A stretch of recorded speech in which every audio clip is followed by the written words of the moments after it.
जिल्हा परिषद पंचायत समिती सार्वत्रिक निवडणूक 2026 या दृष्टीने आम्ही या ठिकाणी नेरूर विभागात नेरूर पंचक्रोशी आघाडी आणि शिवसेना उभाटा पक्षाच्या वतीने आमचे उमेदवार रुपेश पावसकर, उत्तर पंचायत समिती आमची दीप्तीताई नाईक, तसंच वरती दक्षिण मतदारसंघ याच्यामध्ये पंचायत समितीमध्ये अर्चनाताई बंगे या ठिकाणी आम्ही लढवत आहोत।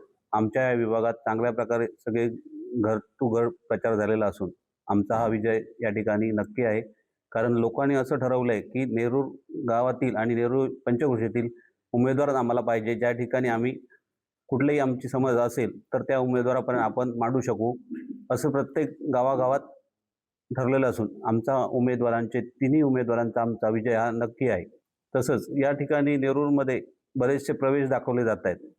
प्रवेश कशासाठी होत आहेत ते सर्व नेरूर गावातील ग्रामस्थांनाही माहिती आहेत, पंचक्रोशीत लोकांनाही माहिती आहे कशासाठी प्रवेश होत आहेत, काय होत आहेत, की कोणाला खोटी आश्वासनं दिली जात आहेत, कोण प्रकार। मला मत एवढंच होतं की या ठिकाणी प्रवेश दाखवले जात आहेत ती या ठिकाणी फक्त एखाद्या आपल्या पक्षाच्या मोठ्या नेत्याला खुश करण्यासाठी हे प्रवेश दाखवले जात आहेत।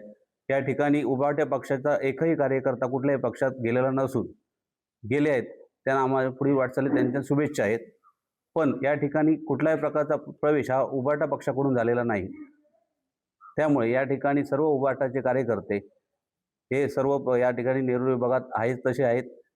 नेरूर विभागातील आमचे नेरूर ग्रामपंचायतीचे सर्व ग्रामपंचायत सदस्य हे सुद्धा सर्व शिवसेना उभाटा पक्षाचे ठाम आहेत आणि या ठिकाणी सर्व आमचे ग्रामपंचायत सदस्य हे उमेदवार रुपेशजी पावसकर यांच्या पाठीशी खंबीर उभे असून आमच्या पंचायत समितीचे दोन्ही उमेदवारांच्या पाठीशी खंबीर उभे आहेत। आणि या ठिकाणी आमचा विजय हा निश्चित असून नेरूर गावाने ठरवलं आहे की आम्हाला स्थानिक उमेदवार पाहिजे आणि आम्ही स्थानिक उमेदवारांनाच निवडून आणणार, त्यामुळे आमचा हा विजय नक्की आहे।